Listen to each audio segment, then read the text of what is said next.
नमस्कार जी। 2 दिन के विराम के बाद एक बार फिर से आपसे जुड़ा हो रहा है। बहुत बहुत शुक्रिया रणजीत सिंह राजू जी आपका सबसे पहले जुड़ने के लिए। काइंडली इसको शेयर कर दीजिएगा। आज हम आपको तमाम उन खबरों से रूबरू कराएंगे जिनको आप महसूस कर रहे थे कि पिछले 2 दिन से आपके पास नहीं आ पा रही हैं। शशि कुमार जी, राजेश गंगोत्रा जी, बहुत बहुत शुक्रिया। काइंडली शेयर कर दीजिएगा इसको जी।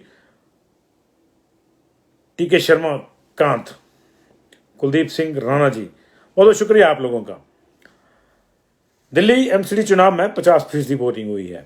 गुजरात में कल 93 सीटों के लिए दूसरे चरण का चुनाव है और कल गुजरात के चुनाव भी संपन्न हो जाएंगे।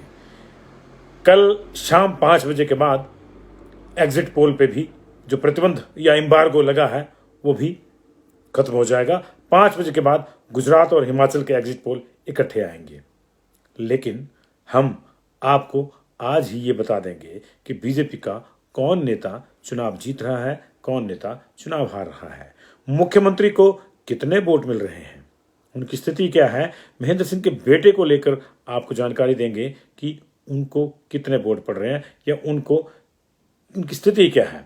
और आज जो बीजेपी की धर्मशाला में मीटिंग थी वो ऑल वेल थी या फेयरवेल थी।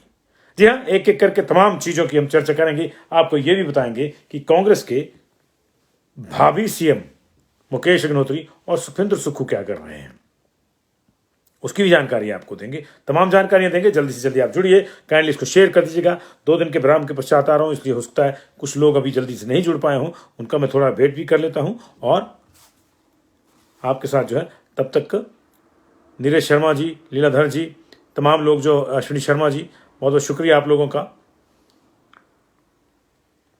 यशपाल जी। तो बीजेपी ने आज धर्मशाला में एक खास बैठक बुलाई थी। आपको याद होगा यह बैठक बहुत चर्चित तब मानी जा रही है क्योंकि अब 4 दिन ही बचे हैं नतीजों के लिए। ऐसे में इस बैठक में क्या निकला, सभी 68 कैंडिडेट्स को बुलाया गया था। किसने क्या कहा ये तमाम आपको जानकारी देंगे। लेकिन पहले आपको बताएंगे, आपको याद होगा बीजेपी ने चुनाव से पहले तमाम वो संकेत दिए थे कि जिनका रिपोर्ट कार्ड ठीक नहीं होगा उनकी टिकटें बदली जाएगी। 10 से अधिक एमएलए की टिकटें बदली गई, शायद 11 की टिकट बदल दी गई, 2 मंत्रियों की एक की काट दी गई, 2 मंत्रियों की सीट बदल दी गई और उसके बाद कईयों को टिकट डिनाई कर दी गई जो सिटिंग एमएलए तो थे ही, लेकिन ऐसे लोगों की भी टिकट डिनाई कर दी गई जो पिछली बार मामूली अंतर से हार गए थे। बड़ा सरफटब्बल वाली स्थिति आ गई जी, बवाल हुआ, ये हो गया वो हो गया। लेकिन बीजेपी को डर, या बीजेपी ने ऐसा इसलिए किया क्योंकि उसको डर था कि हम फला आदमी की टिकट नहीं काटेंगे तो उसको एंटी इनकम्बेंसी ज्यादा झेलनी पड़ेगी। लेकिन जनाब, क्या आप जानते हैं कि बीजेपी के ये तमाम डर हवाई साबित हुए हैं। वास्तव में ऐसी कोई बात थी ही नहीं। बीजेपी की कोई भी नेता एंटी इनकम्बेंसी नहीं झेल रहा था। बीजेपी के नेताओं को, जो बड़े नेता थे, जो नीति निर्धारक थे, नीतियंता थे, उनको शायद कोई गलतफहमी हो गई और वो गलतफहमी आज की बैठक में निकल गई। आज की बैठक में 68 के 68 उम्मीदवारों को बुलाया गया था। आपकी जानकारी के लिए 68 के 68 जीत रहे हैं। ये इस मीटिंग का परिणाम आया है। हालांकि इसमें 7 लोग आए नहीं थे, लेकिन उन्होंने भी लिख के भेजा था कि हम जीत रहे हैं। और जो 61 आए थे उन्होंने एक सुर से कहा कि कोई और जीत ही नहीं सकता उनके सिवाय। तो अब स्थिति यह हो गई है कि 50 लोग तो कह रहे हैं कांग्रेस वाले कि हम जीत रहे हैं, 68 कह रहे हैं बीजेपी वाले कि हम जीत रहे हैं। हमको लगता है कि तुरंत प्रभाव से विधानसभा की सीटें 118 तो कम से कम कर देनी चाहिए। 68 से तो काम चलने वाला नहीं, और सारे की 68 बीजेपी वाले ले जाएंगे तो विपक्ष में कौन होगा। दिल्ली में तो फिर भी 3 रख लिए थे लोगों ने, यहां सारे अगर उनको मिल गए तो फिर जो कांग्रेस के 50 जीतेंगे उनको कहां एडजस्ट करेंगे। विधानसभा में बड़ी दिक्कतें आएंगी। इस बार सीटें बढ़ानी पड़ेंगी, वहां तो 68 ही लगी हैं, एक भी एक्स्ट्रा नहीं होती गेस्ट के लिए। बेल में किसको बैठाएंगे, फिर लगेगा धरना हो रहा है। इसलिए मुझे लगता है 118 सीटें करनी पड़ेंगी और तब तक जो है आपको इंतजार करना पड़ेगा। हालांकि पता चला कि ये तमाम दावे जो हैं ये हवाई हो गए 8 तारीख को। आज मुख्यमंत्री के साथ समीक्षा बैठक थी। मुख्यमंत्री थे सुरेश भारद्वाज थे, सौदान सिंह थे चुनाव प्रभारी बीजेपी के वरिष्ठ उपाध्यक्ष। इसके अलावा देवेंद्र राणा जम्मू कश्मीर से, जिनको यहाँ सह प्रभारी के तौर पर नियुक्तियां दी गई थी। संजय टंडन वो भी देख रहे थे यहाँ पे, बीजेपी के सह प्रभारी हैं। ये तमाम लोग थे। अविनाश राय खन्ना भी बीजेपी के प्रभारी भी थे इसमें। इस बैठक में संसदीय क्षेत्र वाइज सभी 68 के 68 लोगों से, 68 के 68 उम्मीदवारों से बीजेपी के नेताओं ने फीडबैक लिया। उसके बाद बताएंगे किसने क्या बताया, लेकिन पहले इसमें आपको बता दें कि मिसिंग कौन कौन थे। 3 तो मंत्री मिसिंग थे, एक को तो मिस कर दिया, बीजेपी ने हटा दिया, महेंद्र सिंह को। उनके बेटे आए थे, उनकी बात भी करेंगे। रामलाल मार्कंडे नहीं आए थे, सुरेश भारद्वाज नहीं आए थे, जिनकी सीट बदल के कसुमटी भेजा गया था, और राजीव सहजल नहीं आए थे। मंत्रियों में से ये लोग नहीं आए थे। सुखराम गर्ग, राकेश पठानिया, विक्रम, वो मनाली वाले गोविंद सिंह, वीरेंद्र कंवर, सरवीन चौधरी, ये लोग आए थे। ये तमाम लोग आए थे, लेकिन 3 लोग नहीं आए थे। इसके अलावा चेतन बरागटा नहीं आए थे। किन्नौर वाले सूरत नेगी नहीं आए थे,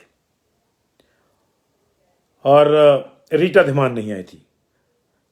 टेक्निकली 7 लोग इसमें से जो नहीं आए थे, उसमें से 3 लोग जो थे वो जो है वो 2 तो कांगड़ा के नहीं आए थे। देखिए, पवन काजल भी नहीं आए थे।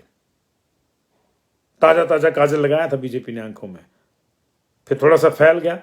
नड्डा जी को चिट्ठी लिख दी, मुख्यमंत्री के खासम खास पर हमले बोले, संगठन के कुछ लोगों पर हमला बोला, पूर्व प्रत्याशी पर हमला बोला, और अंत तो गतवा आज वो बैठक से नदारद रहे। हो सकता है इन 7 लोगों के कोई ना कोई जेन्युइन रीजंस हों इस बैठक में नहीं आने के। शादियों का मौसम था, किसी के घर परिवार में शादी हो सकती है, कुछ ने कहा था कि उनका स्वास्थ्य ठीक नहीं है, और काजल साहब ने क्या कहा था ये भी पता नहीं था।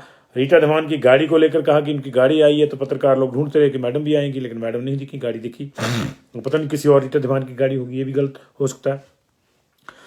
किसी न किसी के नहीं आने का कोई ना कोई कारण जरूर होगा, चाहे वो सेहत से जुड़ा ही हो।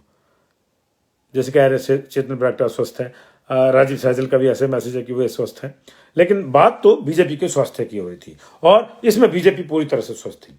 ये एक बैठक सुबह 10 बजे रखी गई थी, जो लगभग 11 सवा 11 बजे के आसपास शुरू हुई, और 2:30 बजते बजते जब तक लंच होता, इस बैठक में बीजेपी की सरकार बन गई थी। 35 सीटें चाहिए सरकार बनने को, तो 2:30 बजते बजते बीजेपी ने 35 सीटें इसमें जीत ली थी, और रही सही 33 सीटें जो थी वो शाम के 4:10 तक वो भी जीत ली गई। बीच में एक टिप्पणी भी आई एक वरिष्ठ बीजेपी नेता की ओर से कि हमको 37 के आसपास ठीक है, बाकी की जो है आप सीटें वो 21 या जो भी बचती हैं वो 31 सीटें वो आप गुजरात भेज दें, शायद वहाँ जरूरत पड़ जाए। ये टिप्पणी भी अपने आप में कई मायने रखती थी। टिप्पणियाँ कई हुई जी। सबसे दिलचस्प टिप्पणी जो थी वो रमेश धवाला ने करी, जो अपने आप में कई सवाल खड़ा करती थी। इस बैठक को लेकर पहले से काफ़ी से चर्चाएं, इस बैठक की जरूरत क्या थी, जब आपने पन्ना प्रमुख से लेकर बूथ पालक से लेकर तमाम कैंडिडेट्स के साथ, तमाम बूथ वालों के साथ जो है वो मीटिंगें कर ली हैं, उनसे फीडबैक ले रही है, फिर आप इनको बार बार क्यों बुला रहे हैं। और धवाला ने साफ कर दिया, सबसे पीछे बैठे रमेश धवाला, उन्होंने कहा एग्जाम हो गया है, रिजल्ट आ जाएगा, चिंता क्यों कर रहे हैं, क्यों व्यर्थ चिंता करते हो, किससे व्यर्थ डरते हो, तुम्हारा क्या गया जो तुम लाए थे, तुम्हारा क्या चला गया ऐसा। तो ये चीज़ें आएंगी जी सारी। गीता का ज्ञान धौला जी ने दे दिया 2 लाइनों में कि एग्जाम हो गया है, रिजल्ट आना है, उसकी चिंता ना करो, आ जाएगा, अब उसको आना ही है। लेकिन जब रिजल्ट की बात हुई तो एक एक करके सभी लोग जो उठे उन्होंने कहा कि वो जीत रहे हैं। हाँ, कुछ ऐसे जरूर थे जिन्होंने कहा कि अगर वो जीते तो इतने से जीतेंगे, और अगर हारे तो इतने से हारेंगे। उन्होंने ये भी बताया कि अगर हारे तो दैट मीन्स कि दे वर नॉट श्योर। लेकिन लब्बोलवाब यही था कि सबने ये कहा कि हम लोग जीत रहे हैं। ऐसी स्थिति में 68 सीटें बीजेपी जीत रही है। बीजेपी के समर्थकों को जो हमारे साथ जुड़े हुए इस वक्त, उनको बहुत बहुत बधाई हो। लेकिन ये सिक्के का एक पहलू है। असली बात वही थी कि वो कौन था, ये देखना सारे ही चाह रहे थे कि वो कौन था, ये कौन होगा जो बोलेगा कि मैं हार रहा हूं। एक भी नहीं निकला। लेकिन आप अंदाजा लगाइए, अंदाजा कैसे लगाइए, मुख्यमंत्री ने कहा कि उनकी लीड पिछली बार से थोड़ी सी बढ़ी होगी। पिछली बार उनकी लीड कम थी, इस बार ज्यादा होगी। लेकिन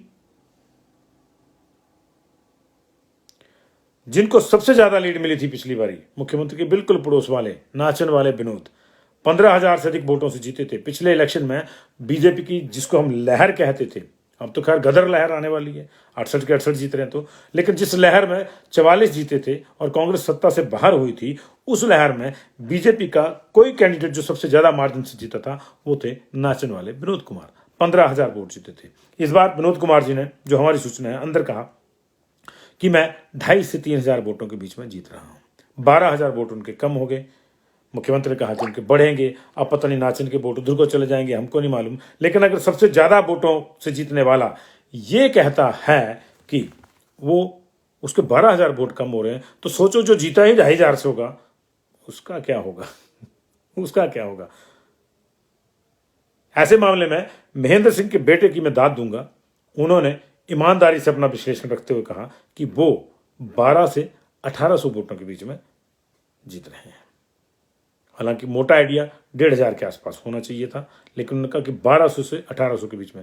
हाँ, कैलकुलेशन होती है आजकल, माइक्रो लेवल की कैलकुलेशन हो जाती है, तो उन्होंने 1200 से 1,800 के बीच में कहा। रोहडू से शशि बाला ने भी ये कहा कि अगर वो जीती तो 1200-1500 वोटों से जीतेगी, लेकिन अगर वो हारी तो फिर 2,500 या 3,000 वोटों से हारेगी।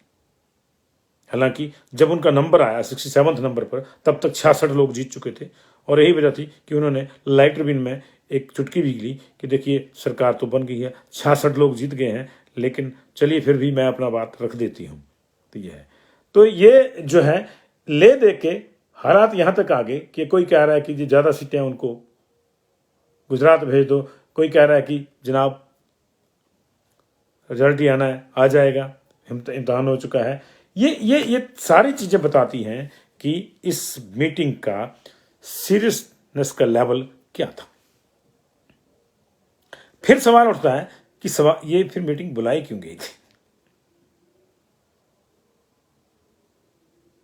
सवाल ये भी है, जवाब आपके पास ज्यादा है, हमारे पास कम है। मीटिंग में ओपीएस की भी चर्चा हुई और यह भी तर्क दिए गए कि ओपीएस वाले सारे नहीं गए हैं। यह भी कहा गया कि कर्मचारियों को जो बेनिफिट्स हमने दिए थे या कर्मचारियों की जो एडजस्टमेंट्स हमने कराई थी उसका हमको लाभ मिलेगा, इसलिए सारे कर्मचारी उधर नहीं जाएंगे, उधर इधर भी आएंगे।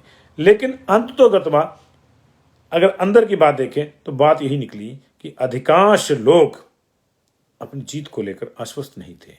उन्होंने अपने नेताओं को तो आश्वासन दिया कि हम लोग जीत रहे हैं, लेकिन जो अंतर था, कोई 5,000 का, कोई 10,000 का अंतर था।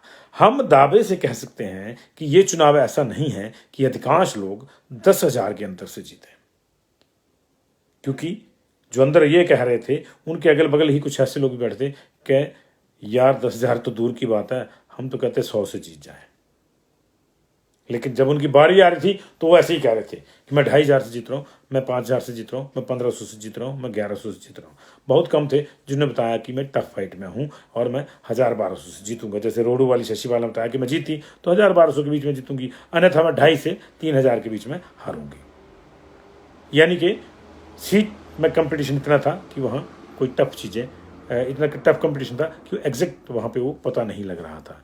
ऐसे में अब आप खुद सोच लीजिए कि क्या होगा।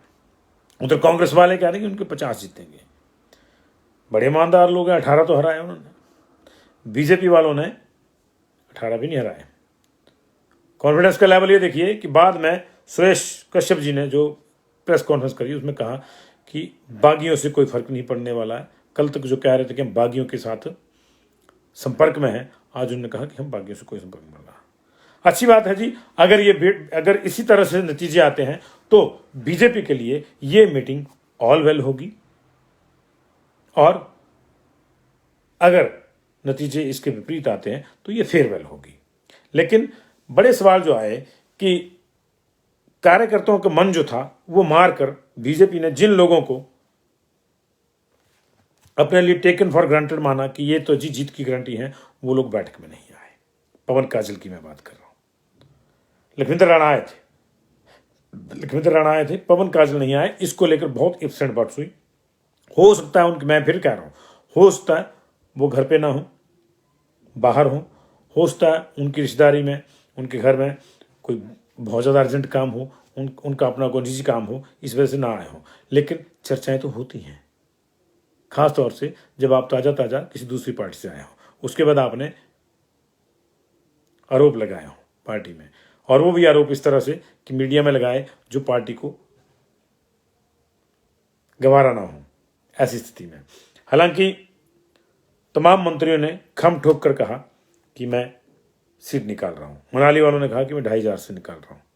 2500 का अंतर मनाली में कितना बड़ा होगा, कितना नहीं, ये आप जाने। फतेहपुर राकेश पठानिया को शिफ्ट किया गया है। उन्होंने भी दावा किया कि उन्होंने मेहनत करी है और वो जीत रहे हैं। ट्रायंगल में विक्रम ठाकुर का मुकाबला था। उन्होंने कहा कि वो क्लियर कट जीत रहे हैं। ट्रायंगल मेरा मुकाबला कांग्रेस के साथ है, और वहां संजय पराशर को उन्होंने कहा कि वो कहीं मुकाबले में नहीं है। कौन मुकाबले में है, कौन नहीं है, या आप बेहतर जानते हैं। जिन्होंने वोट डाले उनको ये भी पता कि किसने जीतना है। हम कुछ लोग ऐसे हैं जो इंतजार करेंगे इसका, और वो इंतजार भी अब ज़्यादा लंबा नहीं, 8 तारीख को आ जाएगा। इससे पहले, मीटिंग से पहले, मुख्यमंत्री दलाई लामा का आशीर्वाद लेने भी पहुंचे। उन्होंने कहा कि मैं दलाई लामा जी से मिलकर जो है एक अलग अनुभूति मुझे हो रही है, और मैं अपने आप को धन्य मान रहा हूँ। जाहिर है धन्य वो अपने आप को तभी मानेंगे जब सरकार उनकी रिपीट हो, रिवाज बदले। लेकिन दूसरी ओर कांग्रेस दावा कर रही है कि जनाब जितनी मर्जी मीटिंगें कर लो, जितने मर्जी सर्वे करवा लो, सारी मीटिंगों के सर्वे, सारी मीटिंगों के जो क्या कहते हैं उसको, निष्कर्ष हैं, वो बीजेपी को चौंकाने वाले साबित होंगे, क्योंकि बीजेपी के मन की उसमें नहीं होगी। नेता प्रतिपक्ष मुकेश अग्निहोत्री ने पलटवार करते हुए कहा है कि भाजपा ने ये तमाम सर्वे धनबल से करवाए हैं, और उन सर्वे की हवा 8 तारीख को निकल जाएगी। सीएम जिन सर्वे का हवाला दे रहे हैं वो हवा हवाई साबित होंगे, ये मुकेश अग्निहोत्री का कहना है। उन्होंने कहा कि हिमाचल में केंद्र का डबल इंजन काम नहीं कर पाया। एक इंजन एक तरफ को चलता था, दूसरा दूसरी तरफ को चलता था, और गाड़ी वहीं की वहीं खड़ी रही, और जनता ने खराब इंजन बदल दिया है। बस ईवीएम से नतीजे निकलने की देर है। उन्होंने कहा कि मुख्यमंत्री को कांग्रेस की ज़्यादा चिंता है। वो कांग्रेस में, हिमाचल में कांग्रेस के मुख्यमंत्री की बात कर रहे हैं। चुनाव कौन हार जाएगा इसके बारे में बात कर रहे हैं। कहा कि ये सब ईवीएम में बंद है, और 8 को जनता का जनादेश आएगा, तब तक इंतजार करना चाहिए। सीएम कांग्रेस नेताओं की ओर उंगली कर रहे हैं, ये ठीक नहीं है। जयराम ठाकुर 8 तारीख को देख लेंगे कि उनकी कैबिनेट में कितने मंत्री चुनाव हारते हैं, जिससे उन्हें असलियत का पता चल जाएगा। ये इंपॉर्टेंट बात मुकेश अग्निहोत्री ने कही है, क्योंकि पिछले सारे चुनाव आप देख लें, 75% कैबिनेट हार जाती है। 75% कैबिनेट हार जाती है। अनिल ठाकुर जी पूछ रहे हैं, कुछ लोग पूछ रहे हैं जी। हाँ ठीक है, अच्छी बात है। और करमचंद भाटिया भी कह रहे हैं कि हार जीत का जो फासला है वो 1000-1500 के बीच रहेगा। ज़्यादातर सीटों पर रह सकता है इस तरह से, कुछ सीटें ज़्यादा फर्क से भी जीतेंगी। लेकिन वही बात है ना कि कौन कितने से जीतता है। उधर कांग्रेस की ही बात होगी तो कांग्रेस के ही जो है दूसरे नेता ने जो है उसको भी बात करिए, जो कह रहे कि 8 तारीख के बाद हंगामा होगा। अगर कांग्रेस आती है तो होगा, लेकिन ये हंगामा, अगर बीजेपी आती है तो हंगामे की जरूरत ही क्या है। फिर हंगामा जो है मंत्रिपरिषद के लिए होगा। वैसे ये आज भी दिखा, कुछ लोग फ्रंट सीट पे बैठे हुए थे, कुछ लोग पीछे बैठे हुए थे, कुछ लोग अच्छे खासे हंस रहे थे, कुछ लोग उदास थे। यानी हर किसी को इस चीज़ का आभास था कि उसके साथ क्या हो रहा है, क्या नहीं हो रहा है। जो लोग पहली बार चुनाव लड़ रहे थे वो ज़्यादा उत्साहित थे।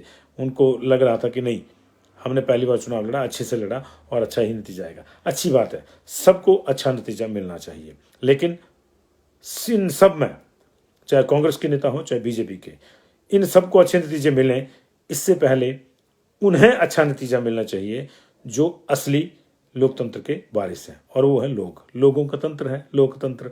तो लोगों को अच्छा नतीजा मिलना चाहिए, और वो तभी मिलेगा जब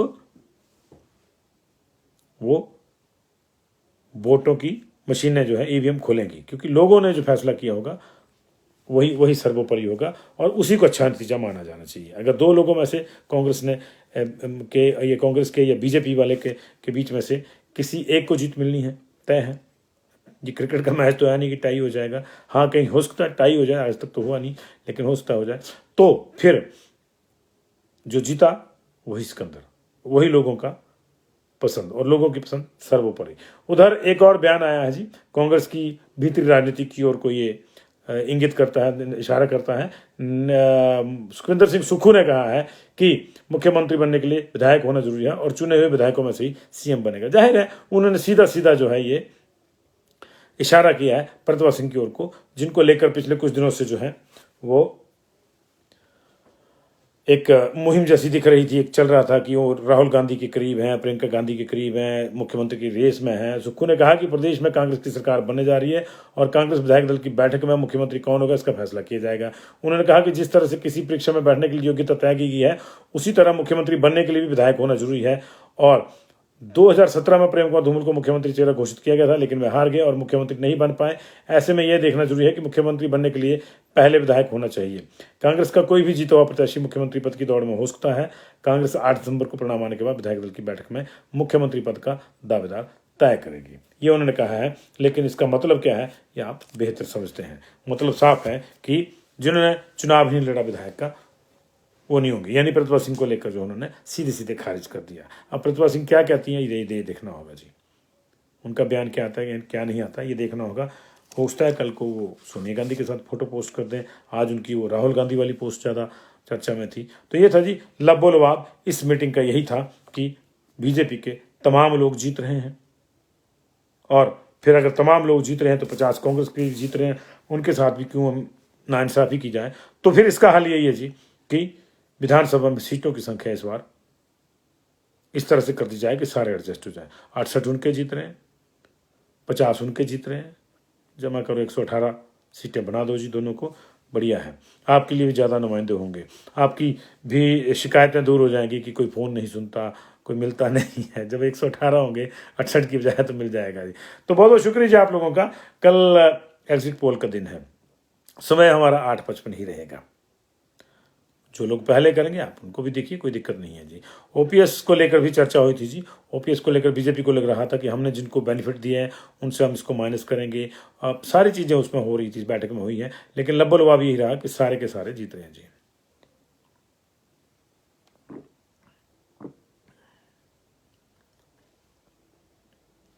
राकेश बिज जी, राकेश कुमार जी, लक्की समरिया जी, कांग्रेस 30-40 सीट पर, बीजेपी 23-25 सीट पर। चंदन कालिया जी कह रहे हैं 12 आज़ाद भी तो हैं। हाँ वो भी तो हैं जी, उनको भी फिर 118 और 12 कर लो जी, फिर 130 कर लो फिर। आज इन्होंने आज़ादों को खारिज कर दिया कि कोई नहीं आ रहा, हम ही आ रहे हैं जी। थैंक यू वेरी मच जी,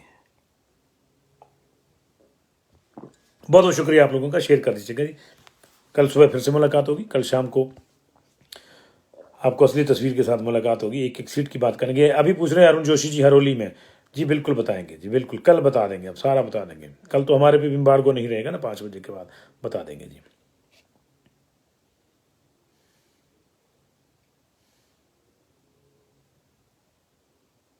प्रमोद कुमार जी कह रहे हैं बीजेपी की 42 सीटें आएंगी जी। गौरव जी कह रहे हैं जी लाहौल स्पीति से रवि ठाकुर जीतेंगे जी। कुकी राजेश कह रहे हैं जी कटवाल जी को जय श्री राम। रविंद्र चंबयाल जी भी देख रहे हैं। सुमित राणा देहरा का कल बता देंगे जी, सारी एक सीट का बताएंगे कल। भास्कर जी, सतीश जी, बहुत बहुत शुक्रिया आप लोगों का जुड़ाव के लिए। अभी फिलहाल यही था कि आज की जो बैठक थी बीजेपी की, उसमें जो उभर के आया वो ये आया कि 61 लोग आए थे, 7 नहीं आए थे, लेकिन 68 के 68 जीत रहे हैं। उसमें सबने दावा किया है। मुख्यमंत्री ने कहा कि उनकी लीड बढ़ेगी, बाकी लोगों ने कहा कि लीड कम होगी, कुछ लोगों ने कहा कि बहुत टाइट होगा, लेकिन किसी ने ये नहीं कहा कि वो हार रहे हैं। तो बीजेपी के रिपोर्ट में जो है 68 के 68। जोगिंदर नगर वाले भी बैठे थे, उन्होंने भी कहा कि 2-2,500 से जीत जाएंगे, उन्होंने भी कहा 2-2,500 से जीत जाएंगे। ये अलग बात है कि उनमें से अधिकांश बाहर आके पूछ रहे हैं कि सर हमारी क्या स्थिति है। चलता है ये जी। जी बिल्कुल संजीव राणा जी मिलेंगे ना जी, कल मिलेंगे। थैंक यू वेरी मच जी।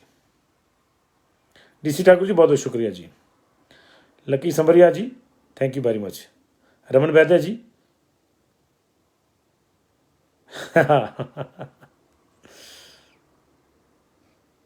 दिल देखिए मनाली से गोविंद ठाकुर की बात करें, जानकी ठाकुर जी कह रही ठीक है जी, आपके भी कमेंट का पूरा सम्मान है जी। नारायण सिंह जी वाचिंग, कुशाल कुमार जी डॉक्टर जनकराज जी के बारे में कह रहे हैं कि वो जीत रहे हैं, अच्छी बात है। जनकराज जी आज मिले थे और आज भी लोग उनको फ़ोन करके कोई दवाइयाँ ही पूछ रहे थे जब मेरी मुलाकात हुई उनकी। अच्छे डॉक्टर हैं जी, बहुत अच्छे डॉक्टर हैं। नेता का एग्ज़ाम दिया उन्होंने, 8 तारीख को उसका भी रिजल्ट आएगा जी। राकेश जी को लगता है कांग्रेस को 40+ सीटें मिलेंगी। राकेश बोध जी को लगता है जी लाहौल एंड स्पीति रवि ठाकुर जीत रहे हैं। संजय राणा जी देख रहे हैं जी। लालचंद को लगता है जी द्रंग से कौल सिंह जीतेंगे जी। अनूप जी आपको नमस्ते जी। अनूप प्राशर जी। कुलदीप शंडीले जी भी देख रहे हैं। सोनू और ही पूछ रहे हैं बड़सर का, कल बताएंगे मैम आपको जी। नितिन सोहोर पूछ रहे हैं जी हरोली सीट कल बताएंगे जी। सुंदरनगर से राकेश को जितवा रहे हैं बब्बू सिंघानिया जी। अच्छी बात है जी, आपको जो पसंद है वही जीतेगा, बात खत्म है। लेकिन ओवरऑल सारी पसंद जो है सारे वोटरों की देखी जाएगी। बहुत बहुत शुक्रिया जी आप लोगों का। अर्बन शिमला बंटू संग्रहालय कल बताऊंगा जी मैं आपको। अर्बन शिमला बड़ी दिलचस्प सीट है। संजय सूद जी मिले थे आज मुझे, काफ़ी चर्चा हुई उनसे।